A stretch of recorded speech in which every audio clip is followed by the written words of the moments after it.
And today we have Necro Nicki. Thank you very much for coming to the channel, Necro Nicki. Absolutely. Thank you so much for having me. Hello, everyone. I'm also a YouTuber. So if you want to get into a spiritual side of ASMR and chill with me, be sure to check out my channel, Necro Nicki. Excellent. So today we're going to be talking about how the spiritual relates to the material. So I'll go ahead and start off. Now, it's really hard to figure out exactly what's inflicting you in your life, whether it just has material consequences or material causes. But there are some signs to look out for. So if something is just completely unraveling in your life, where it doesn't make sense as far as the actions you took or other people took, and there's multiple places from which your life are unraveling, you might have more of a problem with a spirit messing with you. Or you could say a demon, or you can even say an angel, something like that. There might be something messing with you. But the first thing that you have to realize is that the vast majority of the time, it's not going to be a spirit, it's not going to be a demon, it's not going to be a being. It's going to be, it's going to be just based on, karma or cause and effect. Even if it's just for you to learn, the universe wants you to learn. The universe throws obstacles at you so that you can grow. That doesn't mean necessarily a spirit is messing with you, but in some instances, it can be that. Does that make sense? Yeah, of course. And sometimes it really just depends on, a lot of the times actually, your vibration and your spiritual cleanliness. Because if you're a super high vibrational person, if someone's trying to test you, or a spirit is, and throwing chaos your way, it will affect you less. So that's why I'm really big on spiritual cleansing. I don't do this, but I really try to do, I don't do it every day, but I really try and recommend it, because when you do a spiritual cleansing of you and your surroundings, it brings your vibrations up, makes you more aware.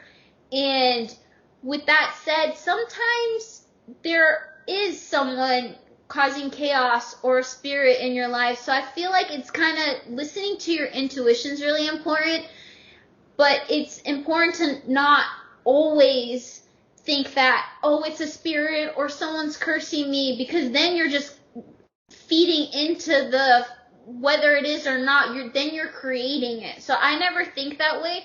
Sometimes there's a lot of lessons. Like if I have a challenging week, I'll channel either from myself, my spirit and my soul, or one of my guides.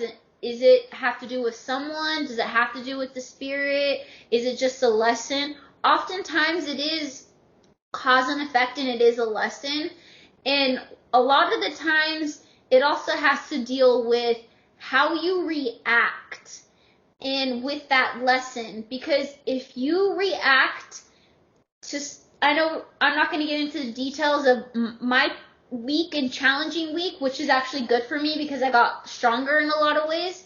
But depending on what I did and reacted to certain situations and meditating and thinking on that, if I took different steps, I would have been mastering my own reality, because each action has a certain reaction. So I feel as though that's a big part of it. And spirituality is connected to everything in the physical world. Sometimes it has a bigger pool than others, so it's really case by case basis. For sure. And, spiritual cleansings are always wise. Even if you just use a little bit of sage, light it, put it in a shell, and then run it along your limbs and your body, your back, things like that, you can be cleansed. Really, it's more about putting significance and effort into the rituals that you do, more so than the particular ones. So whatever any of you feel aligned to, you should do those kind of rituals. It's not necessarily that one is better than another. But I will say that one technique that I use is putting up an energy shield. When I feel attacked energetically, I feel very, very down. Feels like a lot of my energy is being drawn out. And it doesn't feel like it has something to do with my diet, my sleep, or anything like that. It's more like somebody is taking the vitality out of me. Whenever I feel like that, I put up my shield. Basically, I stamp my foot on the floor, and then I close my eyes, and then I picture this your shield can look like whatever, but mine is very like red and it's kind of oval. And then in the center, I'm basically what my soul looks like. I'm a light being. I'm a being that's kind of like whitish blue. And then as I visualize this in my third eye, you don't have to keep your eyes closed. I think of like various things hitting the shield and then reflecting off, so I can test its integrity. So really, you can put up your shield whenever you want, but it will drain your energy.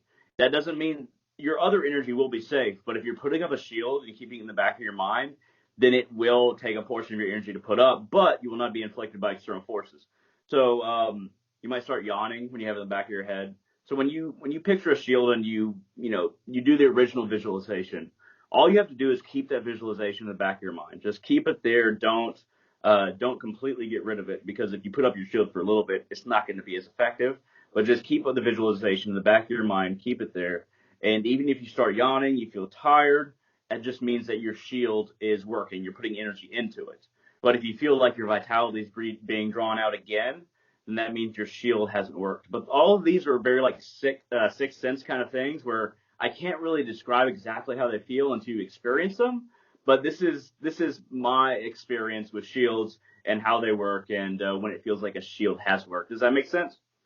Yeah, I like how you brought the downside of it too, as far as it draining your energy, and that makes complete sense to me because I'm not a fan of shields. I remember when I first got into witchcraft, I had all these shields and barriers and just crazy things for protection, but I felt like I was shielding myself from a lot of things. So I like how you said how it can drain your energy, because when you're shielding yourself, then you're shielding the energy flow in and out of your aura when you're focusing on you protecting you from so much. And I feel like I should use shields in some situations more than I do, but not very often. I feel like one form of a shield, which isn't really a shield, is when I use a white Christ-like energy, and I don't really associate it with Jesus Christ. It's more of just that kind of ascension type of energy. And if I feel I'm really being tested or attacked at a serious degree, or there's a lot of just chaos or negativity around me, I envision it white light around my entire room and space, and it just helps balance and cleanse the area and gives me a sense of peace, which I feel is a very high vibration. But you do have a good point with making sure that when you feel as though you need to protect yourself, you do need to. The meditation that I mentioned earlier when we were talking that I did with Lilith, she showed me a crab and a turtle and was showing me those are various types of shields. And crabs especially have very protective shields. In sidereal astrology, my rising is Cancer, which is the crab, and also my sun sign in sidereal astrology is the crab, so I'm very connected with the crab, and then also the turtle, but the turtle's not necessarily completely shielded. But I feel as though it's just good to kind of think about those spirit animals and how the turtle walks a little slower, and really because it is a slower paced animal, it does rely on the shield. So I just feel like it's good to experiment and kind of see how you can protect yourself or work with blocking or just cleansing energy in your area. For sure, and that makes a lot of sense. You actually provided a good perspective. So in relation to the spiritual and the material, let's continue a little bit further. How can you attack somebody and take their energy? So I've only done this maybe several times to a dozen times, but it has worked very well every time. So I'll give an example. When I was at work, I was working, and then a customer came in, and they got near me and said, "Excuse me," very loudly. And then I turned to them and was like, "Oh, you're okay." And then they're like, "No, I'm not okay. You need to stay 6 feet away from me. There's coronavirus." And I was just like, I didn't say anything. And then she accosted another employee from getting anywhere near her, and just like she really yelled, like she yelled at us very hard. Like, you need to stay 6 feet away. If it's not going to be funny if I get coronavirus. I'm like, all right, and I back up. And I'm like, this chick is actually is an old woman. This old woman is not very nice. Let me go ahead and deploy my energy dragons. So what I do, it's not always going to be the same for people. What I do is I picture this white light coming from the I guess you could say the stem of the brain in the back of the head, I visualize this white light, and then it becomes two dragon heads, and then it goes toward the victim. And the victim does not have to be seen. If you look at that person, you track them, you're like, okay, I got an image. So even though I couldn't see her after a while, I knew my dragons were there. So basically, they grab onto her own spine energetically, and they feed me through the same part in the back of my neck, the stem. And it's like a high, because I know when she was walking out that she was very slumped over and like something, like it was just like Yeah. and for me, I was like, it felt like I was high. I was like, this is what it feels like to just get energy and like be high. Like, and I had way more like exuberance. My energy level was higher. But I will say that for everybody, it's going to be different kinds of. I would always project those kind of things out of the back of your head of the brainstem, but you can picture it as whatever. I don't know why that I chose these white dragon heads at the end of the energy stream, but they're very effective for me. So this, honestly, I've heard a lot of people talk about ways to steal energy or to protect themselves with energy. I rarely hear two people having the exact same methods. So this is something that you kind of have to mess with, kind of toy with, and figure out what works for you. Yeah. I've been contacted by a lot of vampires, sanguine vampires, but also psychic vampires, because for some reason a couple of my videos have been circulating in those communities. And I never hear two people saying the same thing. So everybody's energy is unique and independent, and you got to figure out what works for you. Yeah. The book that I'd recommend is a Psychic Vampire Codex by Michelle Bellinger. The Psychic Vampire Codex will definitely get you started. She's the kind of vampire that will clear your blockages along your spine, along your chakras, because a lot of the time we have blockages there, but also drink your energy. But it's more like a give and take. She clears those blockages, but she also takes energy. So that is what a psychic vampire is meant for, to help, but also to draw. So just keep that in mind when you go further. Does that make sense?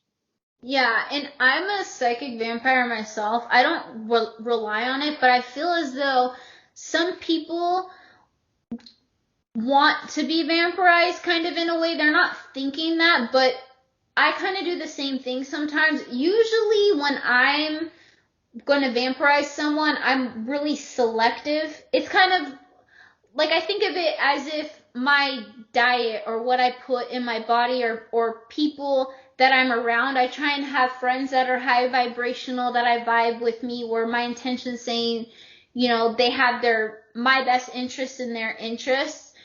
And it's kind of the same thing when I vampirize people. So I usually don't most of the time, I don't enjoy vampirizing people who I feel as though they don't have any character, they're not creative, or they don't have any characteristic that I want to bring into my aura. But at the same time, those situations I do take advantage sometimes, because it's almost like they're saying, vampirize me, but not really. And it's just, okay, well, let's just see what happens. Because that happened to me once, actually, a few months ago at a nail salon, a similar kind of situation, where the lady was just rude from the beginning. And it was weird, because I'm just paying someone to get my nails done, so you would think it would be normal to just say the shape I want my nail, the color and everything. And I wanted a full set, because not to get too much into it, but it had been a while since I'd taken them off, so they've been on for a long time. Like, they've been on for many months, and I wanted them taken off and fresh, just to make sure everything was good with my nails.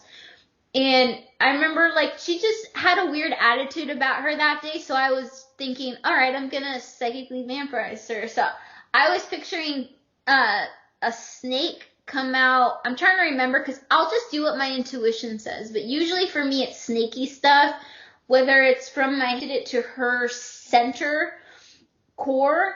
And then I also did it to this other guy who was just being really annoying and laughing at me, and they were just talking about me, and it was really weird, because I was just being a nice customer. And so it's just funny how some people just don't like their jobs, I guess. And so when I did that experiment, because I rarely do something like that to where it's someone I'm not really interested in taking on their characteristics, I probably do it maybe once or twice a year, if that. And so when I did that, it was funny, because she answered the phone, and then someone made an appointment, and it was someone she knew, and they asked her, how is she? And just all of a sudden she started feeling really tired. She's like, I'm okay, I'm just really tired. And you can just see how tired I was. It's always crazy when you do something spiritual, but then you see the proof of it, of the person being so drained of their energy. I'm just like, give it to me, I'm bored. Well, I was kind of bored, because when you're getting your nails done for an hour, you're just thinking, what should I do here, you know? I usually think of most people as their astral bodies, walking in the astral planes while they're also physically here, but they're blind. They're bumping around in the astral plane. They don't really know what's going on. But anything that happens in the astral plane in your astral body definitely affects the material. But most people are blind on the astral plane where where a part of themselves exists. So they're very easy to take advantage of. Even, I don't take advantage of people. I might react sometimes in a drawing way, but I don't take advantage of people. But a lot of spirits, a lot of gods that don't really have your best interest in mind might come up to you in the astral plane, and you're completely blind and you're stumbling around, and they can take advantage of you that way. So it's not always that somebody might take advantage of you in person or rape or anything like that or kill you. But it's more subtle than that when a being on the astral planes takes advantage of you, because most people just do not have the awareness that they exist in that place, and they have no connection to their spirit and soul. Does that make sense? Yeah, and I feel as though people need to realize that they need to be just as aware in either their dream state or astral state, similarly to this world. Because I notice a lot of magicians, and I used to do this myself, where you just think, yeah, the spirits have in my best interest. Let me just kind of do this and see what they want. Because I've even had some of my closest guides that I'm still really close with now trick me into things or have me do things for their benefit, which, we're on a similar path, which would kind of be my benefit. But if I really think about it, I wouldn't have done it the way they had me do it. And some spirits are just really parasites. And so it's similarly, you have to think about the spiritual world very similar to this reality. How many friends can you, you're one of my allies, Hunter, and like I told you earlier, we're gonna do a ritual to solidify that, which is really cool. We're already just such awesome allies to begin with, but it's similar to something like that in the spiritual world. Real friends, like the friendship we have, it's rare to have, and it's good to see and use your gut instinct, whether it's in this reality or a spiritual reality, where is what this spirit doing to me really in their best interest? Because if you really think about it, not all, but a good amount, if not most people and spirits in the spiritual realm are very parasitical, and they think of their interests more than yours, unless they are what would be considered an ally. For sure. It is funny because you'll have people on either extreme. There's a lot of people in between, but you'll have people on either extreme, like all spiritual contact is evil, and then you'll have on the other side, like all spirits I contact have my best interest at heart. But as varied as humanity is, so is it with the spirits. There is this big variation. We should not think either extreme. Well, extreme in some places, but Yeah.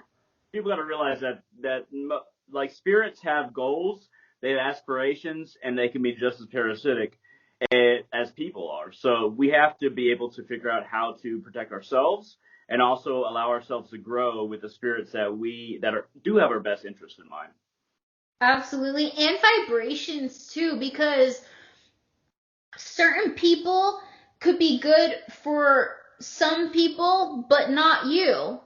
Say there's a friend or even you just might vibe with somebody or someone, because there are some people who you could call quote unquote toxic, and they have their loyal friends that they would be less toxic with.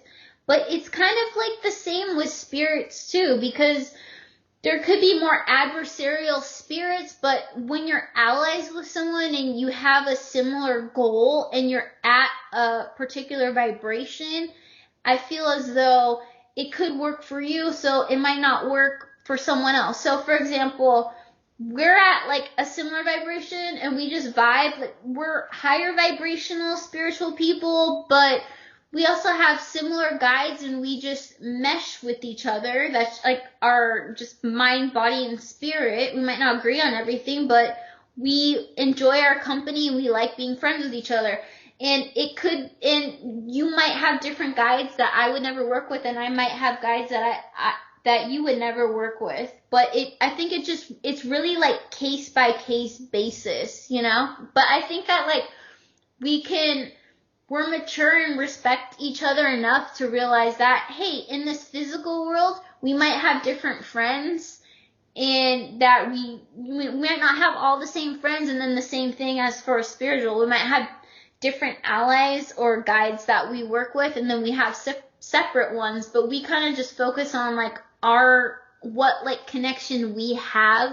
But I feel like you can't just say one daemon or deity is all bad or all good, because for one person they might work with a certain spirit that they vibe with, or angel or whatever, that they think is all high and mighty, or they're just so amazing, but then someone else might not vibe with them. So I feel like, because I know there's like the law of vibration is like one of the laws of the universe, and I feel like that's kind of a big deal, and just going with the flow of things like we were talking about earlier when we did the rune reading, because I feel like that's really important, because sometimes whether what's going on in society or our own life, and we might not be thinking about like, this is not how I want it exactly, but if you fight less with just what's going on in your environment and you go with the flow, like that's going to be in your best interest overall, because